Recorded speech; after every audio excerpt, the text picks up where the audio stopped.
Guys ఇప్పుడైతే మనమైతే army tanker అయితే స్పాన్ చేయబోతున్నాం. ఓకే, ఆర్మీ ట్యాంకర్ అయితే మనకు వచ్చేసింది. ఇప్పుడు 606 అంటే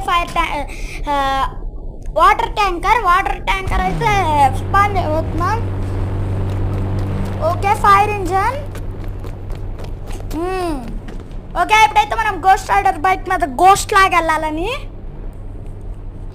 ఏదైనా సరే కానీ 9129 మాత్రం మనకు చాలా ఇంపార్టెంట్ కదా, ఎందుకంటే అది ఇన్ఫినిటీ హెల్త్. ఓకే, మనమైతే ఇప్పుడు వెళ్ళి ఆర్మీ ట్యాంకర్ అయితే వెళ్తున్నాం చూడండి. అదే నేను